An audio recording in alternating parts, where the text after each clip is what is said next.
Genre, pour lui, c'est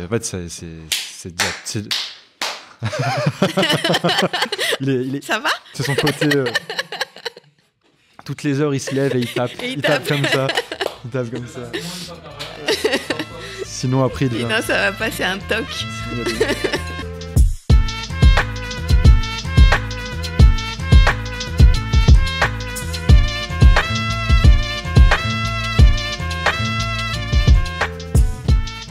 Ouais. Moi, je te suis.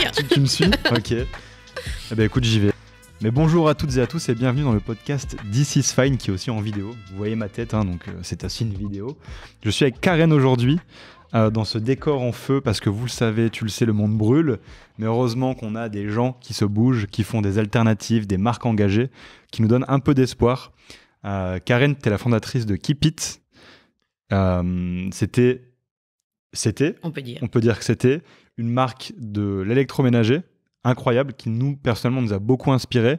Même toi, en tant que personne, tu nous inspires beaucoup sur les valeurs et sur, on en parlait juste avant, d'enregistrer sur la cohérence qu'on a quand on crée un projet.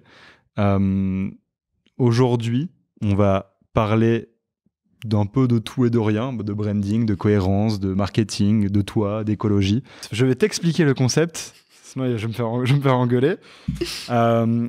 On a un jeu de cartes avec des mèmes dessus. Derrière chaque mème, il y a une question qui est sur un sujet qui peut être en rapport avec l'écologie, avec ta boîte, toi, enfin plein de choses différentes. Tu vas en tirer entre 3 et 5. Tu tires une carte, tu me la donnes, je lis la question et après on en discute. Ok. Ok. Ouais, tu choisis, je te laisse. Alors, je choisis. Déjà, ça t'inspire quand tu vois toutes ces cartes Non. Je suis pas foot. Moi non plus. Je n'ai pas regardé cette année. Ah non, moi non plus. Et il fallait pas. Et personne n'a regardé. J'ai regardé le dernier match avec mon papy. J'ai fauté. Oui. Karen. Nous, on a. Alors ça, c'était. C'était terrible parce que. En fait, on avait l'impression au début de l'événement que il y avait plein de gens qui disaient mais bien sûr je vais pas regarder, c'est pas possible, on peut pas taire, on peut pas cautionner tout ce qui s'est passé, on peut pas cautionner les stades climatisés et tout ça, et au fur et à mesure j'ai regardé, je vais dans un bar, et je pense que le premier match il y a eu un pic d'audience. C'était ouais. Moi aussi quand j'ai vu les pics d'audience je me suis dit bon finalement. Est-ce que c'est pas un biais qu'on a, tu penses? Tu vois, comme nous, on se dit qu'on regarde pas, on est peut-être bloqué dans notre biais, notre algorithme, et du coup, on se dit que les autres vont pas regarder. Alors, peut-être bloqué dans sa croyance dans les engagements, peut-être, parce que toi, quand tu portes des valeurs qui sont un peu fortes, t'as peut-être tendance à convaincre les gens au moment où tu leur parles. Et puis après, ils sont peut-être convaincus au moment où tu leur parles, et puis après, ces convictions, elles peuvent se diluer. Mais franchement, moi, pour le foot, alors je suis pas fan de foot. Peut-être que si j'avais été méga fan de foot, ça aurait été différent. Mais je trouvais qu'on a laissé que c'était pas possible, quoi. C'était un peu gros, quoi. C'était trop gros. C'est comme là la prochaine COP. Je sais pas si t'as vu, c'est le monsieur de Dubaï, non, d'une compagnie pétrolière qui va être le président. C'est un peu gros, quoi. Mais t'as vu, je sais pas si tu suis Juliette Noël. Non. C'est une fille, une activiste très engagée, très chouette, qui travaille, qui est dans la fresque du climat aussi. En fait, elle a posté quelque chose aujourd'hui en disant, au moins on sera pas déçus parce qu'il y a plus rien à en attendre. Donc il faut trouver d'autres moyens de porter ces combats et de faire avancer les États. Mais les COP en elles-mêmes, à partir du moment où c'est organisé de cette manière, il faut plus espérer. Ouais, il faut plus espérer grand-chose. Et toi, c'est quoi tes axes de militantisme? Je t'ai même pas encore posé la question. T'as vu, on est déjà... mais c'est bien. C'est le but aussi du podcast. Alors, l'engagement, c'est compliqué parce que parfois, tu te dis, j'ai l'impression d'être engagée sur tout. Donc, je surréagis à pas mal de choses. T'es une réac? Et non. Au contraire, j'espère pas. En tout cas, je me passionne pour les sujets. Okay. Et j'essaye d'être le plus cohérente possible. Donc, dans ma vie perso, dans la manière dont j'élève mes enfants, dans mes échanges avec mes enfants et puis dans mon boulot. Donc, cette cohérence, alors, personnellement, c'est bête, mais ça fait bien longtemps qu'on mange plus de viande. On est plutôt sobre. J'ai une ado et donc j'essaye de lui dire que non, on n'achète pas des fringues tous les week-ends, qu'on a d'autres choses à faire dans la vie. Et c'est pas compliqué que des enfants, justement, de transmettre, tu vois, toutes ces valeurs. Sans frustrer. Oui, parce qu'il y a les copains, il y a les copines. Enfin, j'imagine qu'à l'école, peut-être qu'ils reviennent et ils vont dire, moi, ma copine était chez Zara ce week-end.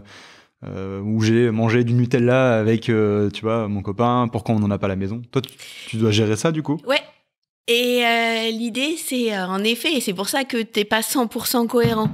C'est que parfois, tu vas aller lui acheter un vêtement de fast fashion et ça te fait mal au ventre, mais tu doses un peu. L'important, c'est que quand on sort du magasin, quand ta fille, elle te dit, en fait, c'est vraiment pas super dans ce magasin. Bon, ok, j'ai acheté un pull, mais je vais pas y retourner et là, bingo, j'ai réussi. Donc ça, mais c'est pas simple. Et être cohérent sur toute la ligne et tout le temps, c'est quand même pas simple. Mais moi, je pars du principe que tout ce que je fais un peu, s'il y a plein de gens qui font un peu, au niveau pro, au niveau perso, on fera avancer les choses. Alors, ça suffira pas, mais voilà. Alors après, il y a des engagements plus ou moins forts. Donc, il y a les engagements perso, c'est dans ma vie de tous les jours. Les engagements professionnels, c'était mon choix avec Keep It. C'était vraiment de dire comment on va faire pour permettre aux Français d'abord et puis après en étendant aux gens de consommer moins et de consommer mieux, de reprendre conscience de ce que c'est d'acheter un produit. Est-ce que tu peux réexpliquer ce que c'est Keep It en quelques mots Keep It, c'était l'électroménager à la fois durable, réparable et fabriqué localement. Ce qui n'existe pas. Ce qui n'existe pas parce que, en fait, ça fait 40 ans qu'on fait des produits pas chers du tout, qui n'ont plus de valeur et qui sont pas faits pour durer. Donc, qui sont construits avec des matériaux pas solides, tout est soudé, tout est collé, tu peux pas réparer, c'est pas fait pour, parce que de toute manière, ça n'a pas de valeur. Oui, c'est un truc où t'achètes pour jeter. Tu consommes, tu jettes et tu changes et tu recommences. Et est-ce que c'est...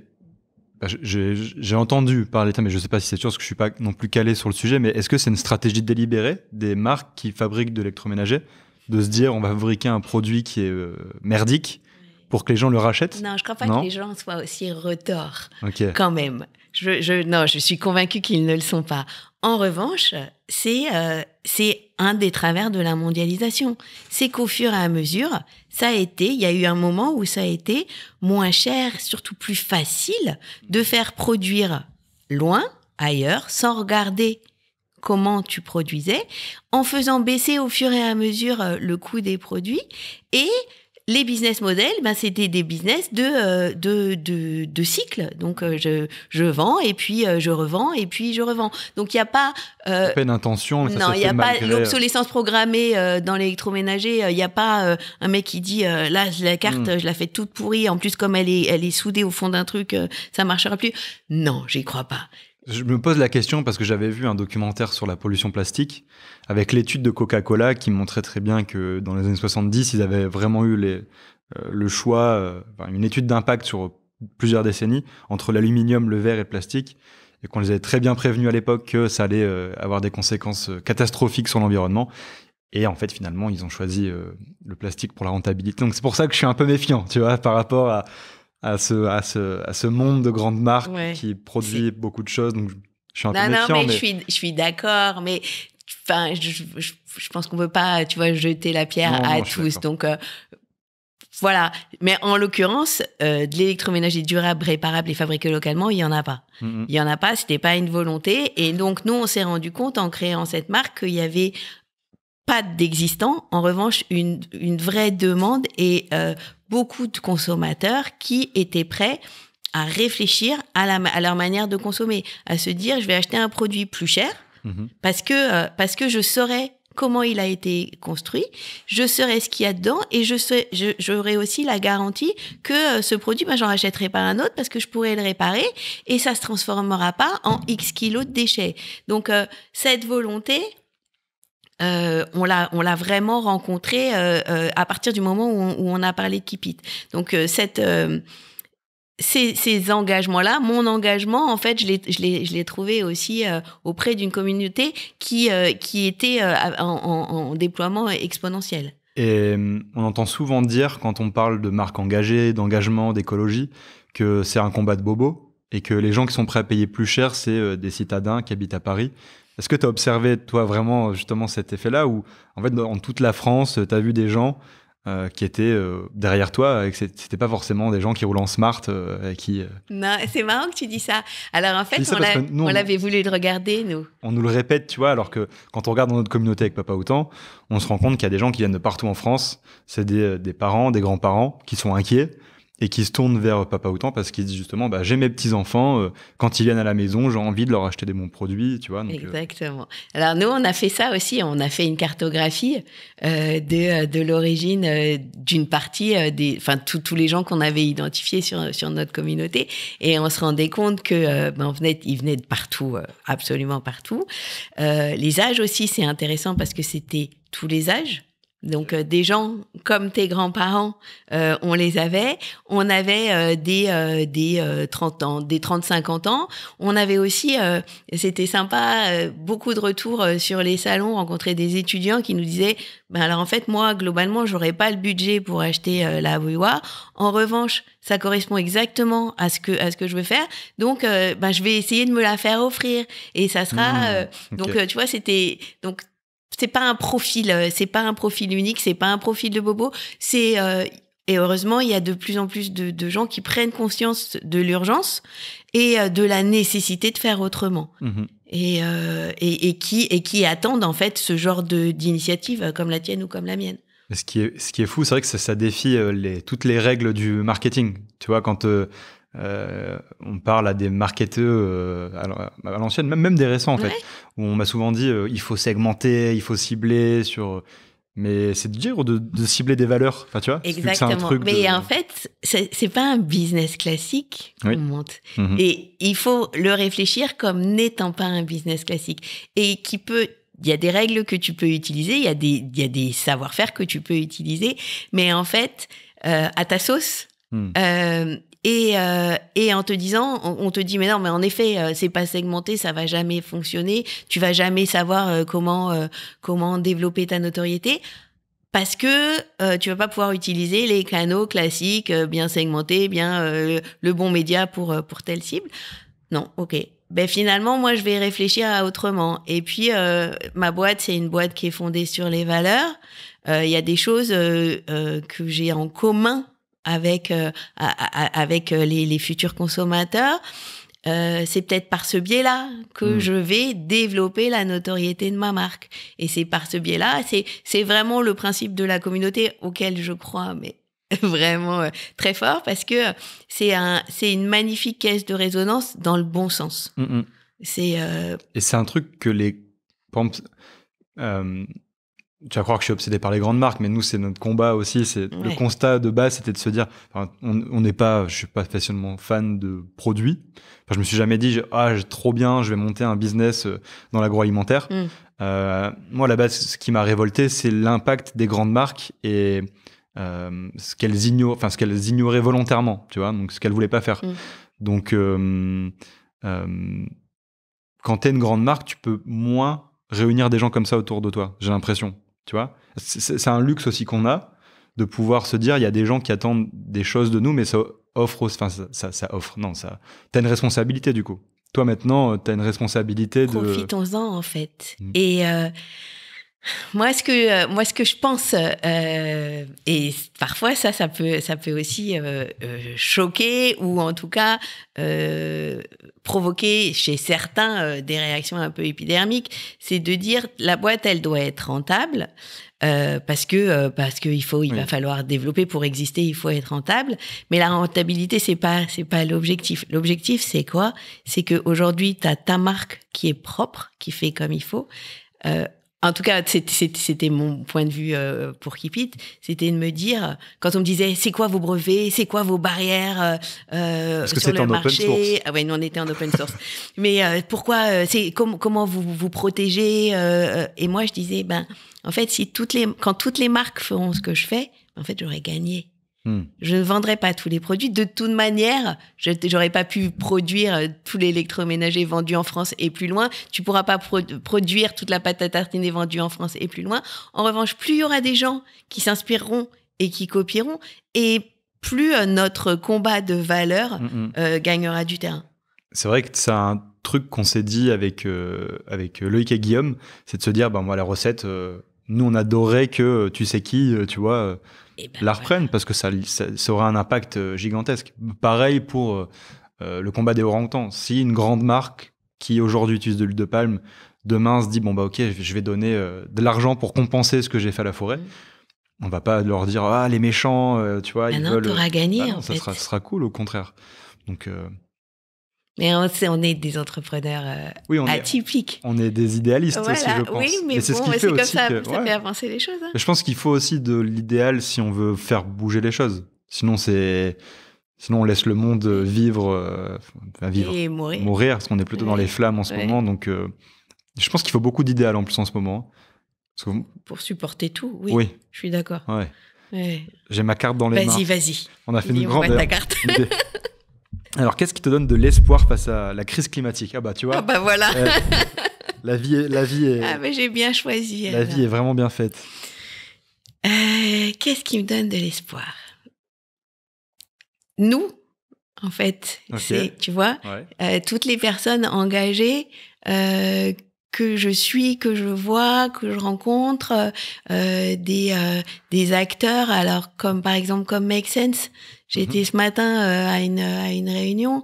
T'as des gens qui se bougent pour les autres et qui fédèrent autour d'eux et qui développent et qui font que petit à petit on gratte. Alors c'est pas fantastique, mais en tout cas ça donne de l'espoir. Ça c'est une chose. Et c'était marrant parce que la réunion de ce matin, elle a commencé justement par 5 bonnes nouvelles. Ok. Et c'est chouette aussi. T'en as retenu une des 5 ? Ouais, j'en ai retenu même plusieurs. Mais il y avait une autour de la diminution du trou dans la couche d'ozone. Même si moi ça me fait un peu peur parce que les gens vont se dire ça y est, hop, l'avion c'est bon. Donc il faut toujours prendre un petit peu, faut faire attention, mais quand même. Pour rappeler aux gens que couche d'ozone et CO2 c'est deux choses différentes. C'est deux choses. Ouais, mais typiquement voilà que en parallèle la grande barrière de corail en Australie elle commence à se régénérer un peu parce que la nature est résiliente, bien plus à mon avis qu'on ne le pense et que l'espèce humaine. Mais en attendant, voilà, et tu vois, ça me donne de l'espoir.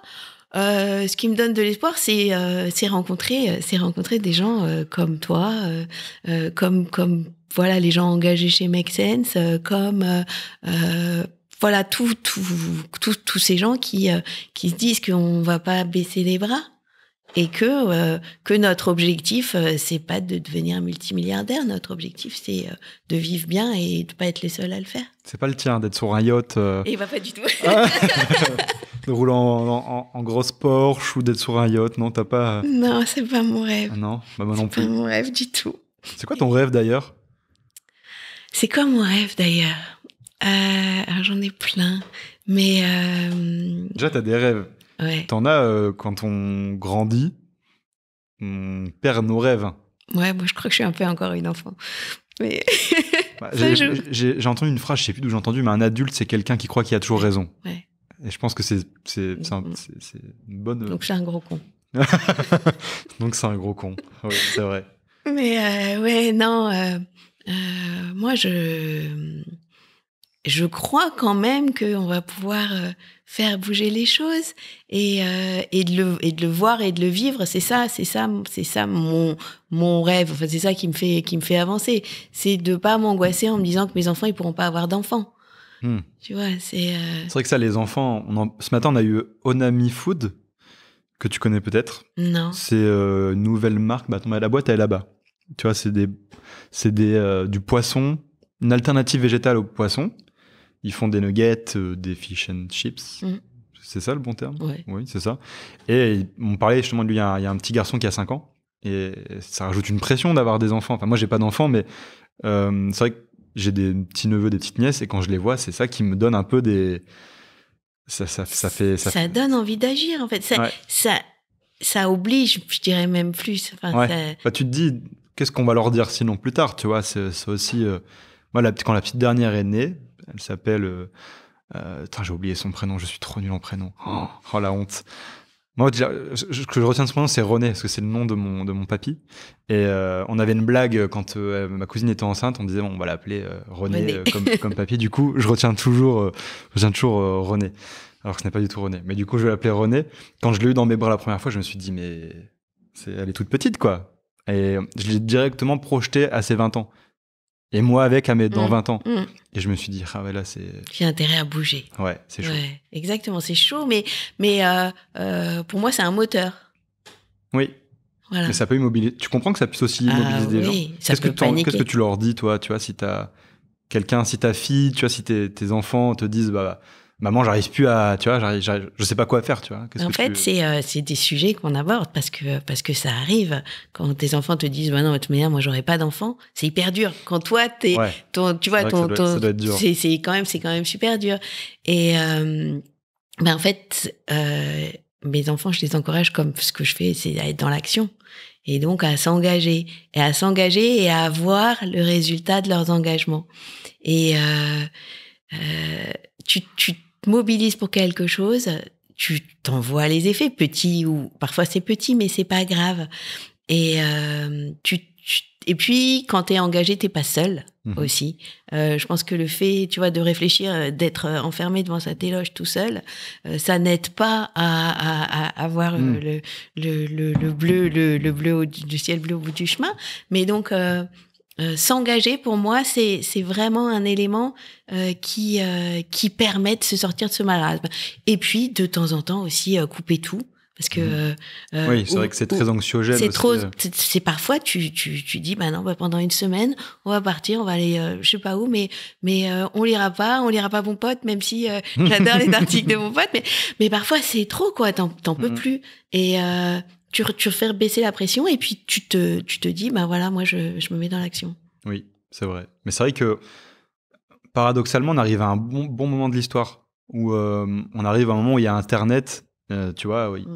Après, ça fait quand même très très longtemps qu'on nous cache tout ça, mais là maintenant, t'imagines, imaginons qu'Internet serait pas arrivé, on serait encore resté, enfin jusqu'au bout, on aurait été, tu vois, les lobbies pétroliers nous auraient caché le truc jusqu'au bout. Même, ça suffit pas. Ah bah non. T'as entendu ce matin, Exxon, ils ont des rapports depuis 1970, avec, ce que j'entendais, c'est des courbes de trajectoire qui sont exactement ce qu'on voit. Donc ils ont pas et donc ils ont vu ils avaient la fin du modèle et ils ont suivi année après année que leur modèle c'était un bon modèle. C'est catastrophique, hein, quand même. Hein.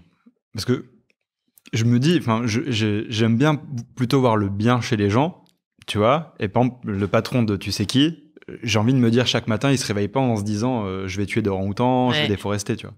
Mais qu'est-ce qu'ils se disent quand même quand ils sont en réunion, que quelqu'un leur présente ses courbes et qu'il y a bien un mec dans la salle ou une meuf qui doit dire bon bah là faut arrêter, tu vois, j'aimerais bien être une petite souris pour voir ce qui se passe. J'en parlais la semaine dernière avec quelqu'un qui a travaillé avec la responsable RSE de chez Air France et qui disait dur, quoi. Ah bah ouais. Et ben non, en fait, elle disait, enfin il m'a rapporté que au contraire elle avait agi alors autant qu'elle pouvait, mais que c'était satisfaisant et que le modèle, il était là, mais que en fait, elle avait pu faire avancer des petites choses, et c'est déjà ça, quoi. Après, c'est vrai qu'il faut aussi voir le truc de l'intérieur. Quand tu es chez Air France, le seul moyen de diminuer l'impact d'Air France, c'est de crever les pneus des avions, quoi. Donc, c'est pas possible. Enfin, ça me paraît difficile. C'est vrai qu'il y a des boîtes où je me dis, et je pense que c'est une réalité, où leur business model est lié à un impact négatif. Tu vois ce que je veux dire? Enfin, ils sont tellement, l'engrenage est tellement, il y a tellement, avancé, c'est compliqué. Du coup, faudrait vraiment mettre un coup de tournevis dans les engrenages pour arrêter. Donc, je me demande que vont devenir, tu vois, ces boîtes, qui va les arrêter, Parce que c'est un sujet. Ouais, aussi. mais alors ça, si on rentre là-dedans, après, on se tire une balle. Oui, c'est vrai. Donc, en fait, tu vois, Oui, typiquement, oui, c'est ça. il y a Faut des réussir moments à où il pas faut trop se dire, glisser, il faut pas glisser parce que, en effet, mais si, enfin, moi j'ai un peu espoir dans la nature humaine aussi. Et oui, peut-être que moi voilà, aussi, hein. il y a un moment où j'espère que ce sera pas trop tard, pas avec des conséquences trop lourdes, sachant que elles sont quand même déjà costauds et qu'on les voit, enfin qu'on les voit juste aujourd'hui, quoi. Ou ce week-end où tout le monde était allergique. Moi, je suis allergique au pollen. Ce week-end, je peux te dire qu'il y avait énormément de pollen à Paris. Moi, je suis pas allergique au pollen, du coup, j'ai. Printemps. Okay. C'est le printemps. Non, normalement, ça arrive quand les arbres commencent à... Quand il y a des bourgeons. Ok. Voilà. Ouais, donc ça va pas. Oui, c'est qu'il y a. Donc ça va pas. C'est qu'il y a un truc qui tourne pas rond. Ouais, exactement. Donc voilà, il faudra de toute manière que les choses bougent. Et c'est pour ça. Enfin, moi, c'est mon combat, mais j'ai l'impression que c'est aussi le tien. C'est par-delà l'activité professionnelle, c'est porter des messages et répéter, et que ça rentre dans les consciences, quoi. Ouais, c'est un combat des fois un peu épuisant, mais bon, c'est... Enfin, oui, si, c'est un peu épuisant, mais il faut le faire, parce que de toute façon, moi, je me vois pas faire autre chose. Enfin, bah voilà. Je sais pas trop ce que je ferais d'autre. J'ai travaillé dans la pub, et j'ai travaillé pour Air France, tu sais qui, cette marque, plein d'autres, et enfin, je me verrais mal, je me verrais pas du tout, en fait, retravailler là-bas et me dire que je travaille pour eux, ça serait compliqué, hein. Mais il y a plein de gens qui travaillent dans ces boîtes encore aujourd'hui. Et je me dis que ça doit aussi être compliqué aussi pour eux, tu vois. J'espère. Plus ça l'est et mieux c'est. Oui. Tu vois. Mais du coup, il faut créer des nouvelles... On en parlait avec Loïc, il faut leur créer des portes de sortie. Tu vois, il faut qu'il y ait plus de boîtes qui naissent aussi pour se dire, OK, toi, tu as un talent exceptionnel, mais tu travailles pour, je sais pas moi, Total. Il y a des gens brillants chez Total, ailleurs, c'est sûr. Exactement. Il faut qu'il aille ailleurs. Ouais, je suis d'accord. Il faut créer ces opportunités-là, ouais, exactement. Et des boîtes avec des valeurs. On retire une carte. Allez. Je regarde pas.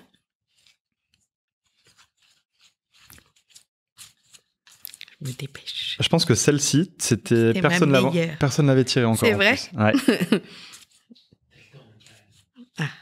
Oui, t'inquiète, on a le temps. Ah, est-ce que je me rappelle de celle-ci? Non. Alors, une anecdote sur toi à laquelle je ne vais pas en croire mes yeux. Ça, c'est dur. C'est dur. C'est vrai que je pense que c'est une des questions... Elle est dure. Elle est dure. Puisque j'ai fait un truc vraiment tordu dans ma vie qui ne me correspond pas vraiment. Justement, un truc où tu te dis, qu'est-ce que je répondrais? C'est vachement dur, hein. Ah, c'est dur. Parce que je pense que j'ai toujours été un peu cohérente, donc je crois que j'ai pas un truc horrible à raconter qui dirait, bah non, mais attends, raconte. Après, ça peut être un truc aussi très positif. Après, mais ça peut être c'est aussi compliqué de se jeter des fleurs, de se dire, ah bah oui, j'ai fait ça. Je suis exceptionnelle. Non, je sais pas. J'ai un truc chouette dans ma vie, mais en fait, comme on se connaît pas suffisamment, tu peux pas savoir à quel point c'est exceptionnel. Mais moi, je trouve ça c'est exceptionnel. En fait, donc j'ai 3 enfants. J'en parle beaucoup. J'ai 3 enfants et ma petite dernière, elle s'est découverte à 8 ans une passion pour le chant choral. Ok. Et elle chante alors. Enfin, elle nous a ouvert un monde incroyable. Comment elle s'est passionnée pour ça? C'est très, très, c'était mignon, quoi. C'est une rencontre. Comme quoi, les rencontres, c'est super important. Même quand t'as 8 ans. Donc, ça ouvre des champs des possibles, hein.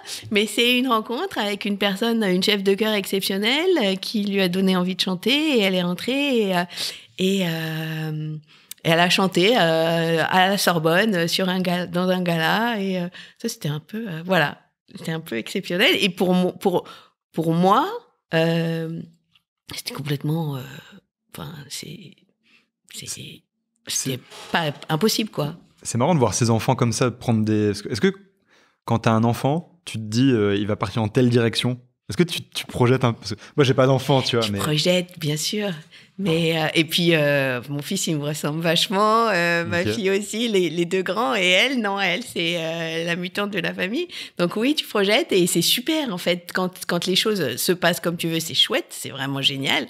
Et quand ça se passe pas non plus comme tu avais imaginé, c'est aussi assez chouette. Donc, c'est une série que tu suis tous les jours, ton enfant, avec des rebondissements, des surprises. C'est un peu ça.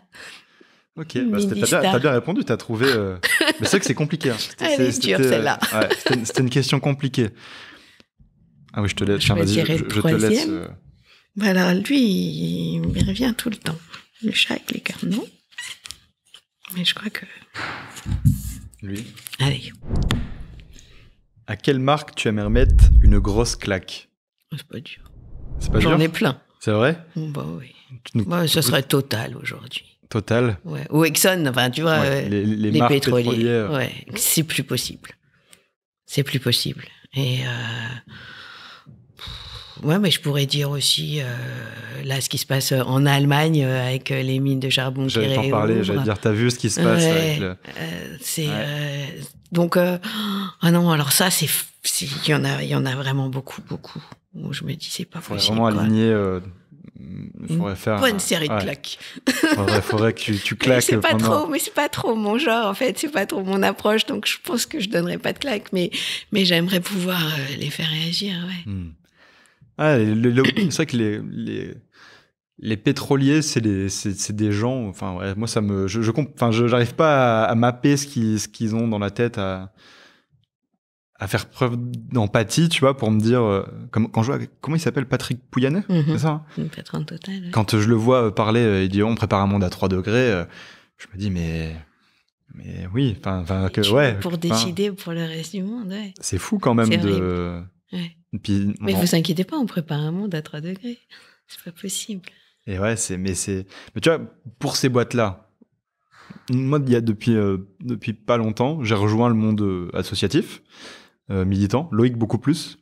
Et est-ce que toi, tu commences ou tu le fais déjà? T'es dans des assos ou tu vois, parce que t'as l'entrepreneuriat, t'as les valeurs perso. Est-ce que tu te donnes aussi du temps ou tu te mets sur des projets associatifs? J'aimerais bien, mais j'y arrive pas. Il y a un moment où en fait. Après oui, c'est vrai que moi j'aurais des enfants, voilà. Je pense que. En fait, j'aimerais bien.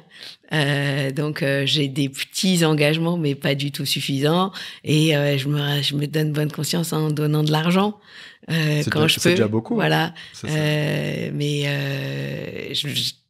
ça fait partie en fait de mes objectifs sur cette nouvelle phase professionnelle. J'aimerais bien garder un peu de temps. Je sais pas comment, est-ce que c'est une demi-journée par semaine, enfin j'en sais rien, mais garder un peu de temps pour aller sur ces engagements, c'est pas facile. Tu travaillais beaucoup? Ouais. Trop? Non. Non, t'as jamais eu un moment où tu t'es dit là c'est trop, j'en peux plus? Non, parce que d'abord parce que ce que je fais me passionne et que ça me remplit et que j'ai quand même toujours réussi à garder du temps pour mes amis, pour ma famille, donc quitte à les embarquer. Alors c'est le problème, c'est que c'est que je me demande c'est quoi ta technique, voilà, tu vois, c'est ça, c'est vrai que faire une soirée autour de Kipit, j'en ai fait, quoi. Où t'invites les amis, et on parle, et oui, et que... Est-ce qu'ils t'en veulent pas? Non. Justement, c'est cool. Enfin, quand je vois, il y a des amis, quand ils viennent... Bon, c'était quand? C'était samedi, donc il y a 2 jours. On a organisé avec un collectif d'illustrateurs une expo, avec une partie des profits qui étaient reversés à l'association Calouette qu'on soutient avec Papa Outan. Il y a des amis qui sont venus et ils étaient trop contents d'être là. Et toi, t'es super content d'avoir partagé. Moi, je les vois arriver, je suis trop content. Ouais. Ah non, c'est vrai. Mais c'est la chance aussi qu'on a de pas avoir des boîtes chiantes. Non? Je sais pas, parce que... Bah oui. Parce que même quand tu travailles beaucoup, ça te rend pas malheureux. T'es pas obligé de le faire. Toi, tu pourrais pas relancer une boîte, tu pourrais pas, je sais pas, monter une boîte qui a aucun sens. Ah non. Non? Ah non. Ça t'enlèverait trop de... Mais je pourrais plus. C'est pas possible. Non, le sentiment d'urgence est trop fort aussi pour se dire ça. Et puis, ce que je te disais tout à l'heure, mon objectif, c'est pas de devenir millionnaire. Hein. C'est voilà. Donc, c'est d'être clair avec moi-même et de pouvoir me regarder dans la glace et regarder mon entourage aussi. Est-ce que tu as des... C'est peut-être une question cliché, peut-être qu'on te l'a posée 20 fois, mais je vais te la poser quand même. Est-ce que tu as des, je sais pas, deux, trois trucs que tu as fait avec ta boîte et que tu donnerais en conseil, tu vois, à nous pour qu'on avance mieux, tu vois, ou qu'on fasse pas de certaines erreurs? T'as des trucs, tu vois, des... Je sais pas si c'est des trucs, il y a des trucs qui ont... Enfin, je sais pas si c'est des trucs ou des tips ou peu importe. Je dis ça parce que pour poser le contexte, on avait rencontré Karen, on t'a rencontré il y a 6 mois. Ouais. Un peu plus. Et tu nous avais parlé à l'époque de ta levée de fonds citoyenne. Avec Papa Outan, on était en pleine levée de fonds et on galérait parce que les investisseurs, on arrivait avec un discours un peu radical. Donc, ils nous regardaient un peu avec des yeux d'investisseurs, des investisseurs qui aiment pas trop ça. Et tu nous as dit, bah, lancez-vous, faites comme moi. Nous, on a fait appel à la communauté. Et au final, c'est la communauté qui est le plus gros investisseur de Papa Outan. Donc, ça, là, j'étais en face de moi. Donc, tu vois, je me dis peut-être que... Ça, c'est la première chose parce que ça va dans le sens de ce que tu construis, de ce que je construisais. Donc, fédérer autour de toi le plus de gens possible qui vont porter ton message, qui vont porter tes valeurs et qui vont faire rayonner ta marque autrement que par des canaux classiques. Donc ça c'est important. Et après, moi j'y crois beaucoup à cette histoire de communauté. Je pense que c'est mais c'est pas que réunir des investisseurs autour d'un projet, c'est faire grandir une vision du monde. Ça, c'est ta définition de communauté, c'est une belle définition. Pour moi, c'est ça. Mais c'est marrant parce que t'en as, bon, je vais pas citer, mais qui créent des communautés pour faire des communautés. Toi, ton intention derrière, c'était de répandre ta vision du monde. C'est intéressant. C'est rare. Hein. C'est rare. Hein. Non, mais c'est vrai. Et, ok, mais ouais. Et donc, voilà. Et donc, en fait, partant de là, tout est ouvert. Et aujourd'hui, voilà, t'as tous les champs des possibles pour développer cette communauté, cette communauté de valeurs et lui donner le plus d'ampleur possible. Ça te fera peut-être pas vendre beaucoup plus, hein, c'est pas très grave finalement. Ça fera qu'on portera tes valeurs. Et oui, c'est ce que je disais tout à l'heure, la rentabilité, elle est nécessaire, donc elle viendra aussi grâce à ça. Mais c'est pas ça que tu vas chercher. Ce que tu vas chercher, c'est la développer, c'est impliquer les gens.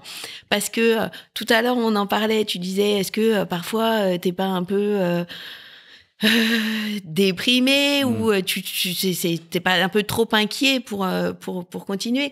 Eh ben, pouvoir se dire je suis pas tout seul et pouvoir parler à d'autres gens qui ont réfléchi avec toi, qui ont mûri les choses en même temps que toi, grâce à toi quelque part, en tout cas en se nouant, en se liant avec ton projet, et ben tout le monde grandit. Et ça c'est pour moi aujourd'hui une marque engagée, elle a tout à gagner à se positionner, à s'ouvrir le plus possible à ses consommateurs, partenaires, enfin en tout cas oui, s'ouvrir le plus possible pour et le message qu'elle va porter, il peut pas se réduire à son produit. Oui, sinon c'est compliqué. Hein. Sinon c'est compliqué parce qu'il y a un moment où tu vas saturer sur tous les sujets autour de la pâte à tartiner, c'est sûr. Mais par contre, t'ouvrir avec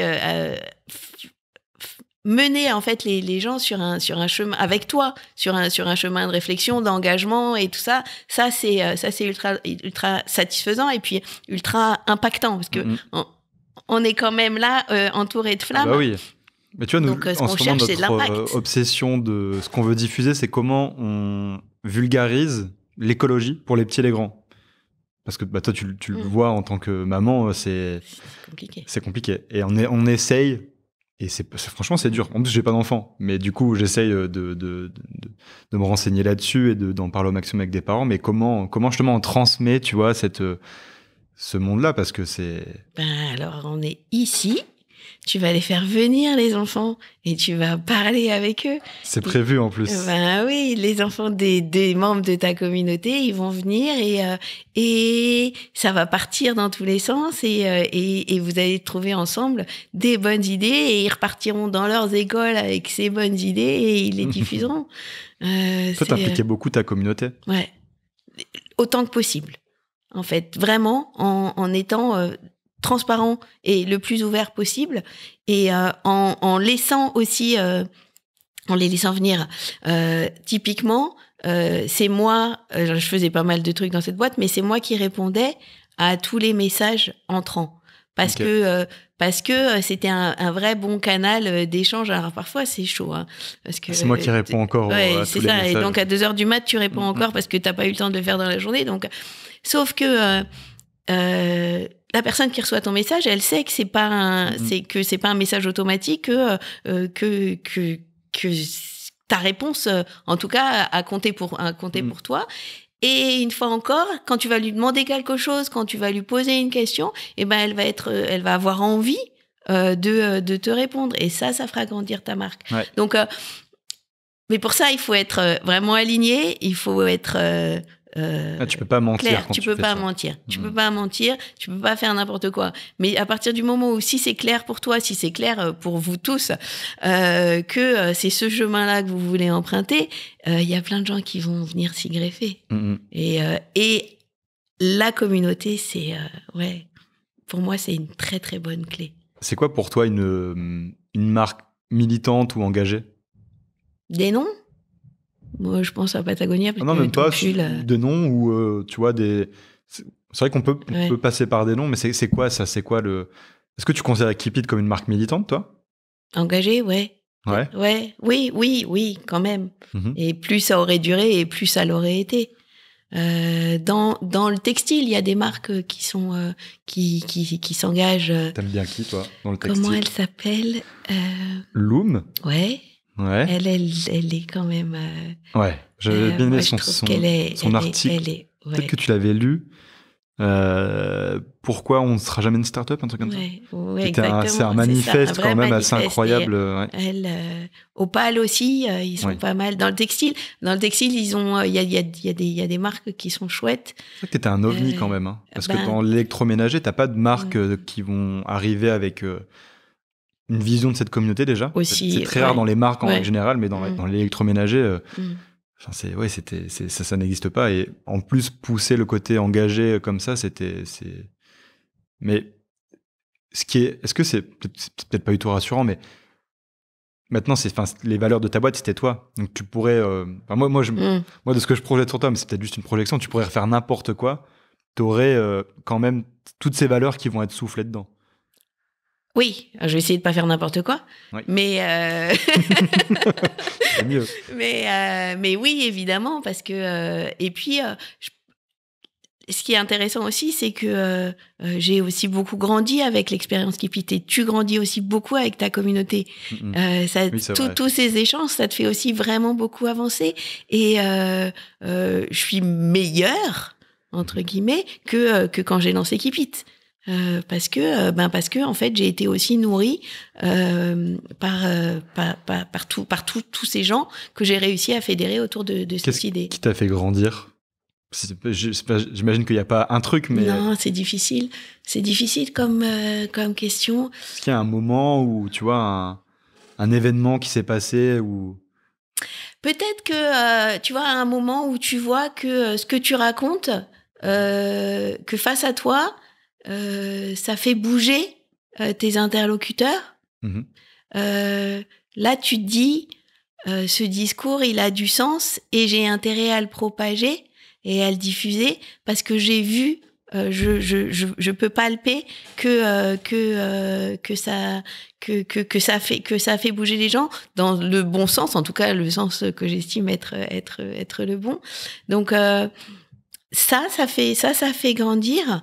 Et puis après, les expériences positives, négatives, entrepreneuriales. Et puis, tous ces échanges, communauté, hors communauté, C'est vrai que c'est riche. Ouais. C'est riche, c'est parfois fatigant. Enfin, moi, je sais que c'est épuisant. Enfin, ça me draine beaucoup d'énergie.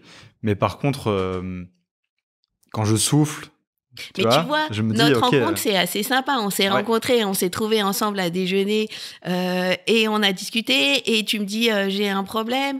Et je me dis, peut-être que ce que je vais lui raconter, ça va être une des solutions. 3 mois après, tu me dis, c'est la solution. Je me dis, c'est vraiment cool, quoi. J'ai été utile. Ouais. Voilà. Oui, c'est vrai. C'est vrai qu'il y a un sentiment d'utilité. C'est chouette. Et donc, plus tu peux l'être et mieux c'est. C'est beau. Et c'est vrai que tu as été très utile pour nous. C'est cool. On retire une dernière carte. Okay. Une dernière. Lui, je l'aime pas. Qu'est-ce qui se passe, Guigui? Ok, une dernière. Ok. Moi, je peux parler pendant des heures. Tu me mets autour d'une table. Ah. Tu as tiré la carte. Pas mal non, c'est français. Alors donne-moi ton. C'était pour conclure. Ah bah oui, non, mais c'est bien. ça fait un. T'arrives à bien lire les cartes. Ça fait une bonne trame. Alors donne-moi le top 3 des produits français engagés que tu préfères. Ça va être dur peut-être parce qu'il y en a. C'est vrai qu'il y en a beaucoup. Il y en a de plus en plus. Alors, on va dire les t-shirts de. Mais j'ai oublié son prénom. Comment elle s'appelle, la fille de Loom? J'ai oublié le prénom de ma petite cousine. Ok, donc elle s'appelle pas Renée. J'oublie parfois mon prénom. Elle s'appelle pas Renée, mais on peut l'appeler Renée. On peut l'appeler Renée voilà. aussi. Donc, elle a... En fait, cette marque, elle me plaît parce qu'elle est vraiment incarnée, engagée. C'est vrai que tu sens que c'est... C'est pas pour de fou. Ça vient des tripes aussi. Ouais. Et ça me plaît. 3. C'est compliqué, hein. C'est super dur. Après, tu peux en lister plusieurs et à la fin, on essaye de faire un top 3. Là, tu les mettras en 3, Loom? Non, tu les mets... Après, tu peux faire un podium, tu peux faire un podium à la même taille. Hein. Oui, ça sera... Alors après, il y a plein de petites marques, des gens que j'ai rencontrés, tu vois, dans ce qu'on appelle start-up, et qui ont ça, il y en a plein. Oui, t'en as des produits qui sont vraiment chouettes et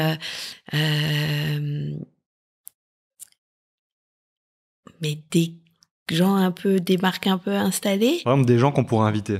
Des gens que tu pourrais inviter. Loom, on aimerait bien. Ouais. Donc Loom, franchement, moi, c'est une marque que j'adore. Ouais. Tu vois, si tu verrais 2 autres personnes, tu vois, qui pourraient prendre ta place sur cette chaise. J'ai des contre-exemples dans la tête, donc je vais pas les donner. C'est horrible ce qui se passe là dans mon cerveau. Ça fait zoom. Non, pas lui, non, pas elle. J'aimerais voir ce qui se passe dans ton cerveau. Non, mais alors là, tu vois, il y a des trucs, mais c'est non. Il y a plein de petites Karen qui s'activent et qui sont en train de trier tous les... Moi, j'aime les gens d'Envie.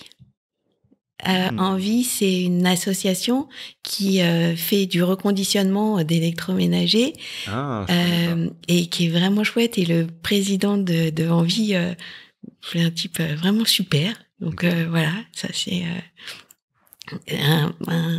une bonne idée. Et puis, qui on va citer en 3e?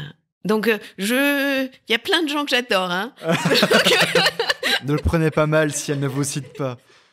En fait, il faudrait inviter les gens de Make Sense. Alors, c'est pas une marque. Ah, je suis en contact avec le cofondateur. Christian Vanis. Ouais, c'est ça. Loïc l'a déjà rencontré parce que c'est un militant. Je crois que Loïc avait rencontré Christian sur un sitting qu'ils avaient fait devant Total. Ouais. Parce que Loïc est très engagé aussi, il mène des actions et ils s'étaient rencontrés là-bas. Si je dis pas de bêtises. Mais lui ou les 4 filles qui sont là, enfin toute l'équipe, peu importe en fait, peu importe l'équipe. Voilà, ça fait 3 univers très différents avec des gens avec qui tu t'aimerais bien échanger, je pense. Ok, écoute, je note, c'est noté. Et c'est quoi, c'est Envie, c'est ça? C'est Envie, ouais. Comme une envie Oui, ENVI. la fondation Envie. Ok, très bien. Est-ce que tu as des choses que tu aimerais rajouter, que tu aimerais dire Non, je pense que c'est bien. Oui, je pense que c'est bien. Tu veux faire une dédicace à quelqu'un. Dès que j'ai un micro, j'ai envie de faire dédicacer les gens. Toi, tu fais des dédicaces. Dédicace à ma maman, à mon papa. À qui je vais faire une dédicace? Je sais pas, moi. Non, je suis pas bonne en dédicace. Non, je suis pas bonne en dédicace. J'ai jamais fait de dédicace. T'as fait de la radio libre non, quand t'étais tout petit? J'ai toujours entendu les gens dédicaçant des micros. Dès que j'ai un micro, je vais me faire dédicacer des gens. Mais non, t'es pas obligé. Oh non, on peut dédicacer. Non, on peut finir là-dessus. Voilà. Merci d'être venu, c'était très enrichissant. Et je suis heureux de t'avoir reçu ici. Merci beaucoup et bonne route. Oui, bonne route. Salut. Salut. À plus, à très vite.